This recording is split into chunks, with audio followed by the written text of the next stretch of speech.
welcome back to Ears to the East, where we're going to take that name a little bit more literally. See, the thing is, me and Neon were just Neon, who, by the way, is totally just in the middle of his he's in the middle of his tea ceremony. And a minute It's a very woman is yen. gonna. Well, do you mean Zen? I think you said yen. I did say yen. Yeah, I meant to say Zen, but yeah. Just I said yen. The idea is that he said, you know, as a well-respected figure, he said, I will come to this tea ceremony, but I'm not sitting on the floor. I'm bringing my racing chair. And they were like, okay, well, you are so respected. We'll let you come and you'll sit on our beautiful historic floor. There's someone preparing his tea right now. Personally, such a heathen. I came with coffee. And he's waiting for his tea. But in the meantime, we're going to have a little bit of a conversation. See, the channel was called Ears to the East. The reason we called it Ears to the East is because obviously I live in Japan. Japanese music is my whole thing. Neon as well, as you can tell from his shirt and everything, he's built a lot of his channel off of his love for Japanese music.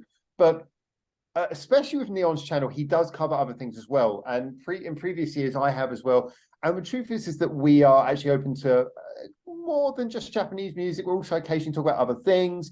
I know that Neon's touched on like you were saying Indonesian music. I think I've done a lot of stuff with Korean and Philippine music. And the truth is that we wanted to kind of use this is a little episode here. We're going to talk a little bit about some other non-Japanese music we like, but also want this to be an opportunity for you to basically suggest to us any particular topics that you want us to talk about outside of Japan as well. But obviously we're talking about the sort of Asian area of music because partly it's the non-English aspect. It's the fact that Asia is such a different cultural place. It's offering up, in our opinions, my opinion, definitely, I think Neon's as well, some of the, if not the best contemporary music that we've seen in this century. Asia's been fucking just in general. And you know, me and Howard have been focusing more also on Japan, like Howard's just said. Most of his stuff is done in that. Most of mine is done in that. Let's be honest, for the core main fans that are following us over from Howard's channel, from my channel, coming on here, me and Howard knew that that's kind of what you want to see. But like I said, the East is open to interpretation. There's so much there we could do. So this is kind of a good time for us to kind of talk about it, chat about it, but also for you guys to leave some comments and down below, just letting us know kind of what acts you want us to go through. I know how. Let's bang out a little list of artists we both like who are Asian but not Japanese, and just see, have a little chat about it, because this is a subject we haven't even talked about that much. Let's just let's like break some eggs, just have a couple of minutes talking about each one. All right, who's going to go first? Do you want to go first, or should I go first? You knew I was going to put me first. Yeah. You want me to go? I'll go first then. Band I really like. They're actually touring UK, and I'm going to see them next month. Rumkicks. Really. Oh shit! Keep talking. Oh god, here we go. But yes, really looking forward to seeing them soon. Going to be watching them in Liverpool. Just going to be amazing. Really nice. I think some of the other things I can think of like the top of my head. Oh god, here we go. Here we go. Rumkicks tickets. They're not. Is that for a gig to come or a gig that's been? Yeah, that's so I bought these for one of my channel followers. This is going to be on September the 17th and 24th. If you're in Japan, go see this band who Neon's talking about called Rumkicks. They are absolutely they deserve the support. They've been through so much. Korean punk band. This is your subject anyway. Go for it, Neon. But I get to see them like literally 20 days. It's just going to be fucking amazing. Awesome. So I'm hyped to tell, and they're in my hometown as well. Yeah, being in Liverpool, usually we've got quite a good little punk scene and music scene in Liverpool. But for some strange reason, Liverpool kind of gets overlooked for music quite a lot recently. I don't like they tend to go to like Birmingham or Manchester just because the venues are bigger. But did you mention about like Rumkicks' look? Because that's one of the things that makes them so unexpected. Yeah, the hair, man. It's all about the hair. I'm just. That's going to be the hardest. That's going to be the hardest thing. I'm going to try and get to the front of the gig, and I'm going to have to try not to go. But she's actually got a song. She's got I can't remember her name, but she's got a song called "Don't Touch My Hair." Don't touch my hair. Yeah, I know. Yeah, it's incredible. Yes, and like one of the one of our mutual followers was mentioning about this band, and they got this amazing. I think it's their first album. The cover is just like a picture of her, like a cartoon picture of her going, and just his hand coming in and touching one of the spikes on her hair. I was like, this is, yeah, they are genuinely cool. Yeah, they play old school punk. It's kind of shouty, it's high energy, but they played in the UK before. One of my friends was actually working not for the company that managed them, but she was working for like a company adjacent to their tour managers. And she said everyone just talked about how great they were, how awesome they were, how fun they were. So yeah, Rumkicks, that's a great one. Rumkicks, yeah. So I'm looking forward to that. That's fairly soon as well. So I'm excited. I would say like one of the general scenes that I've generally got quite a lot of joy out of is like, so in the Philippines, there is this kind of, we did this World Tour Wednesday thing back on the channel, back in the original iteration of the channel, which was that every Wednesday we would do music from a different country, and we did the Philippines. And like, we were really blown away. My friend James was here when we covered that, and there was so much good music, but we were really shocked by Filipino hip-hop. Like, it's like the most diverse genre. And they got everything in there, and like some of the most talented people, and it was just, we were really blown away by that. So that's a subject matter that it's not covered enough. I mean, I've been to the Philippines a couple of times. It's an absolutely amazing country. I think anyone who knows Philippines, like, yeah, it's a little bit dangerous. That can't be avoided for a country that's economically not doing the best. That tends to happen, but it's a country where you just meet so many great people. And so like I remember we were covering things like Francis Magalona and things like that on the channel before. And of course Francis Magalona is a very famous name, but there's other things that came from that. And there was one of the most incredible experiences I had, because we were doing reactions at the time, was when we listened to a song by a Filipino rap group.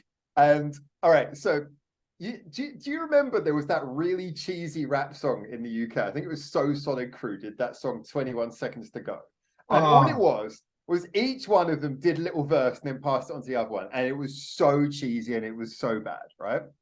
So basically, like, there's a Filipino group doing basically the same thing, but it's good. And even though each one of them only has a few seconds to rap, the song is 15 minutes long. Holy shit. And you know what? It's one of the most engaging 15 minutes, because we were just watching it like, what the fuck? Everyone who comes on screen, you're like, you're totally different. It's like, how do you people know each other? It's absolutely insane. So yeah, like I think if you like, I've been talking a lot recently about Japanese hip hop, and yeah, especially a big sport of artists like Aqua Gorilla. But if you like overseas rap and you're not listening to Filipino rap, you've got to check that out. You've got to check it out. It's crazy. To be fair, there's loads of Filipino artists that are really, really good. What I really like about the Philippines is like they're kind of like trapped in the 80s a little bit. They've got that 80s kind of like vibe to it, and I really like it. They've got old school everything. Yeah, like old school everything, but it's cool. If you ever been to the Philippines, Jollibee chicken. It is as good and as cheap as it looks. All right, so what next? So we done Rumkicks, we done some Filipino. Yeah, for me, like it depends how far east we want to go. I'd love to touch on like some more like Indian stuff as well. I particularly like obviously being more from the metal side. I really, really like a band called Bloody Wood. Originally started off as a YouTube channel, but now starting to kind of get the fame they deserve. I've done a couple of them in my Twitch. There was a lot of those. So there was this phase. I'm going to a positive. I'm going to start with a negative. There was this phase where there were it became like a meme thing, and you're seeing it on like Facebook a lot, maybe about the time before I left the UK, so about 8 or 9 years ago, where it's like, oh, check out Indian metal, and it would basically just be a band doing really generic metal, but someone would play a sitar over the top, and they'd just film a video in India. You go, oh, okay, that's not really any different. But there have been some bands recently who, like, the whole writing, it sounds real. I think this might be the one you're talking about, because I was like, Christopher in my group, in my chat, was always bringing up this one band. It's a few times we've done them now on Twitch, and yeah, there's some. So if you've got any sort of memories before, you're like, oh, Indian metal's just generic metal with sitars. It's come a long way from there, is what I'd say. Yeah, they're just generally really good. I think again that comes into a little bit more like the digital age, where I think like a lot of stuff on YouTube now is kind of like finding mainstream audiences and garnering interest, and then eventually going on to do bigger and better things under labels and stuff like that. And yeah, it's pretty good. So, but Bloodywood's another great just metal band that, like you just said, there's a few that like just do like the odd kind of sitar or whatever, but Bloodywood proper incorporate like all the Indian tropes into it.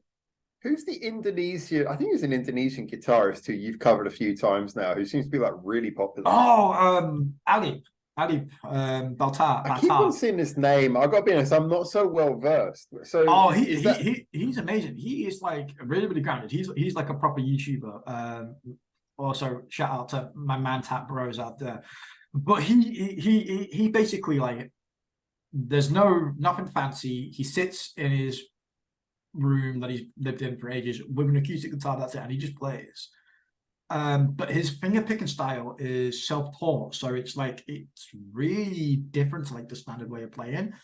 And just watch him, just like watch his early videos and like watch what you can do now, and the progression of him having playing over the last like couple of years is just like phenomenal. And then maybe that's one I can follow you with. Maybe we can talk about that. I will say, by the way, in case anyone's wondering, Davey 504 is not quite east enough. Italy does not get Italy's not far enough east. I'm sorry. I'd love to do some Davey 504, but he's just not far enough out. And his English is too good. I'm sorry. His English is too good.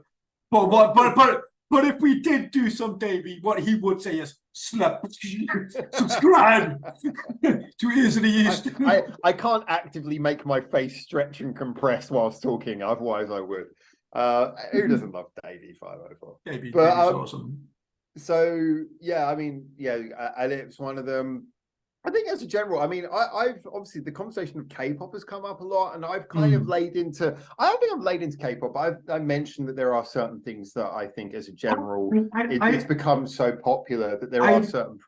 Yeah, sorry. Before you touch on that, I did a reaction to a band called XG the other day on my on my channel, and I was like, oh, you do.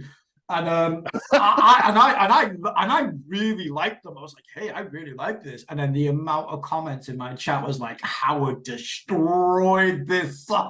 Oh, it's not that one. Oh no, it's not that one. There was one which I really tore into. Like, I really, and I was trying to be nice, but I said it was probably the worst thing I'd ever heard. I haven't heard that. Might have been that. Same band, different song. So I listened to that one. I was like, oh, that was really good. But apparently they requested one for you, and you absolutely ripped them a new asshole. My chat was just like the one. My chat is like they're smart fuckers. They're clever girls because they knew exactly what they were doing. Because they gave me one song, they gave you one song. You fucking hated it. I loved the song that they give me, and they're all like, "Ears to the East moment, baby." Howard versus Leon. We're gonna do it. We'll do an XG episode. I will point out though, I'm gonna say, I mean, now apologies. There are a couple of K-pop groups who I've listened to, who I've had positive things to say about, who I've forgotten. I apologize. But when it comes to the whole K-pop square, yeah, I do have certain things I've said about what I think is going to happen, the future of the genre. It can't keep on being on this high level eventually. It's eventually going to drop off, whether people like it or not. And plus, I've said there is a problem with like too much of the same style of videos and the same style of writing. But this is not to say that I don't like K-pop, and I'll point out two examples. For me, I think that Dreamcatcher are always really interesting, over the top, crazy. They throw in that rock element as well. Their songs are a bit nuts, but a lot of fun. And I just think like Dreamcatcher are out there. I'm not surprised they do well in Japan because they have that sort of fusion of style things. And if I was just going to go for a straight K-pop group, I've got to admit, I think that Twice are actually pretty good. Oh, I think Twice have some amazing. I mean, in my opinion, like the Feels, as much as it is a stereotype, is one of just the most straight up effective happy pop songs that's been released in recent memory. They got some really fun songs. Twice are just kind of a good laugh, and they're innocent, fun, good entertainment. So I would say if you were going to give me the mainstream groups, Twice would come out top every single time. And if you're going to go for alternative K-pop, Dreamcatcher have had my vote for quite a long time as well. So we can talk about K-pop as well. Yeah. So like I said, let us all know. And obviously we're going to have the BTS episode soon.